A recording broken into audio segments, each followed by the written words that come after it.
they don't hide behind anything in the music industry there. It's blatantly obvious what's going on, you know. Whereas here, there's a kind of, we're still trying to maintain a front of like, it's art, which is complete rubbish, you know. It's like, it's art until no one buys it, and then it's nothing.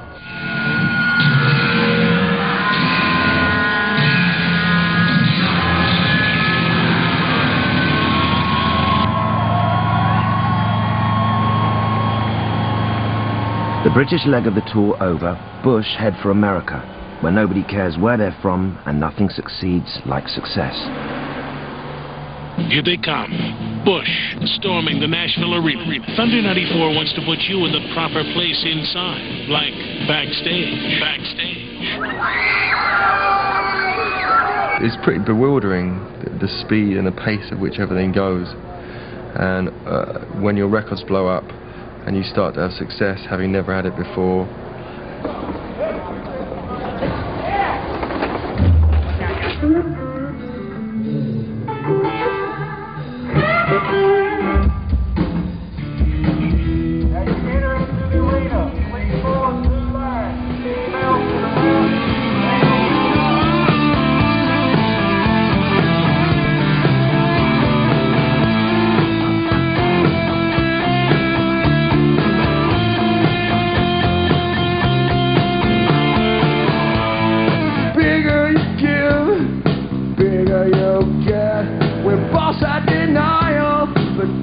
Forget the cupboard is empty. We really need food.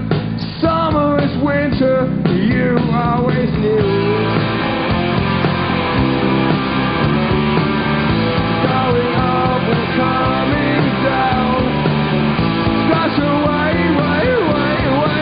It's not a little thing to care. Tearing out my frames again.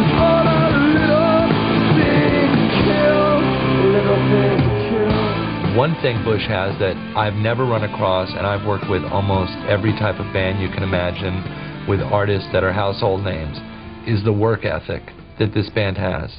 And I say especially because they're English, because most English bands do not have the type of work ethic Bush has. It's much more of an American work ethic.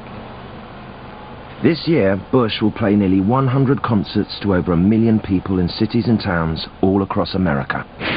K-Rock News. Gavin Rossdale of Bush insured his dog Winston, whose picture appears on the first Bush album and whose barking shows up on the new album, for $4,800,000 through Lloyd's of London. How cool is that, first off?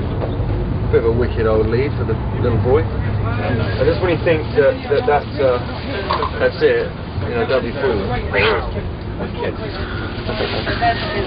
Diamond crusted bruiser collar. Yeah, can I have a water? They've got all dietary. This is all nice and neat. What a bunch of pots. The tradition has always been for English bands to come over to America. You know, they've done well in NME and well in Melody Maker, and they sold out at Brixton Academy and Barrowlands and Nottingham Rock City and all that. And then they come over to America thinking they're cool as shit. They do like Chicago, LA, New York, take a whole lot of bad coke with someone from a record company, sit in the toilet, and they goes, I'm going to make you guys the greatest thing ever. And they carry around their NME covers with them. And then they go home and then they're like, well, how come no one even gives a toss about us? Two strips, you know, there's the East Coast, the West Coast, and everybody for some reason focuses on those two places. They are the really important places from sort of commercial success, because you've got your MTV on the East Coast and your West Coast LA stuff, and you've got all these TV shows, and they're either based on the East or the West Coast, so everyone focuses on that. But then there's this huge part of America that's got places I've never heard of that you could put England in, and you play there and there's 15,000 people there, and you go, hang on, the only thing here is that apparently is potatoes and sheep or something, and 15,000 people will turn up to this sort of second division ice hockey arena, or I don't even know what, you know, there's an ice hockey team you've never heard of, or a basketball team you've never heard of, from a town you've never heard of, but there's 15,000 people there and they all buy your records.